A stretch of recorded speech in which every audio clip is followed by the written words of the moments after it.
Bon, salut tout le monde, j'espère que vous allez bien, merci d'être là. Aujourd'hui, on va essayer de s'instruire puis sauver du temps. Ou en tout cas, je vais essayer de vous empêcher de faire une niaiserie que moi j'ai faite. J'ai voulu faire mon coco.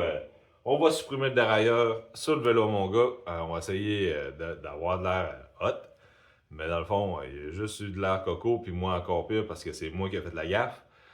Si votre vélo est conçu avec un dérailleur à l'avant, avec 3 plateaux, puis il y a un dérailleur de base à l'arrière, ça se peut qu'il n'y ait pas de clutch. Qu'est-ce que ça fait? Votre chaîne va débarquer à tous les 2 secondes, votre fils va pogner l'air après vous, puis ça va scraper votre journée, sa journée, puis on va tout remettre les pièces qu'on a enlevées parce que ça fonctionne pas. J'ai fait un peu mes recherches, j'étais débutant pas mal à ce moment-là. Puis je me suis rendu compte que sur mon vélo, j'avais une clutch, puis là-dessus, il n'y en avait pas. Déjà, c'est un dérailleur de base, là, c'est SIS ou Acera. C'est des entrées de gamme, c'est pas conçu pour fonctionner sans dérailleur à l'avant. Pourquoi? Votre chaîne va devenir lousse, puis à chaque boss que vous allez pogner, ça va faire wiggle, puis flop, la chaîne débarque. Fait que là, il n'y a rien pour la retenir sur la guille. Fait que on arrête aux 2 secondes, replacer ça. J'ai emprunté 2 dérailleurs de chez Bégin Performance, il a voulu m'aider un peu là-dessus. On va essayer de voir là, les différences entre un dérailleur pas de clutch ou de base, puis un dérailleur quand même de qualité. Avec une bonne petite clutch dessus, puis qu'est-ce que ça fait, comment ça fonctionne, on va voir ça. On va aller voir juste en bas, qu'est-ce qu'il y a.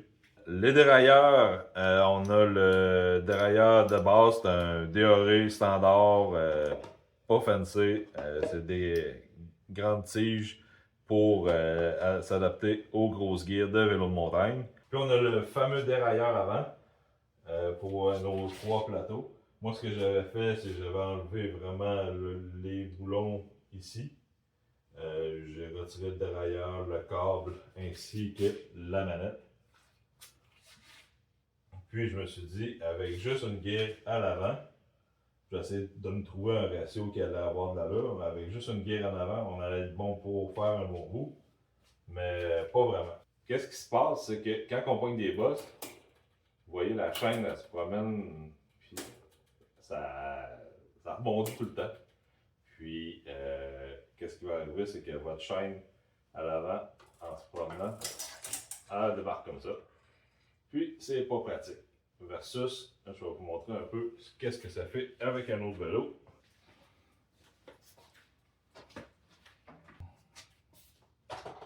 La différence avec la clutch, c'est la chaîne, elle reste tendue tout le temps, puis le bras ici ne bouge pratiquement pas. Bon, on a le levier ici. Si je le désengage, vous allez voir, magie, la clutch, le bras ici bouge facilement. D'un boss, si je ne suis pas activé, ma chaîne elle va faire la cocotte un peu tout le temps. Puis ça va débarquer, puis on va endommager le reste, puis on va pas nier l'air. En gros, la clutch fait des miracles si on a juste une petite guerre en avant. Ce système-là est très important pour la survie du vélo. Regardez, là, je mets de l'attention dessus, puis c'est raide. On va la regarder de plus proche. Donc, si on opte pour un dérailleur de plus haute qualité, on va se ramasser avec quelque chose qui ressemble à ça, avec une clutch.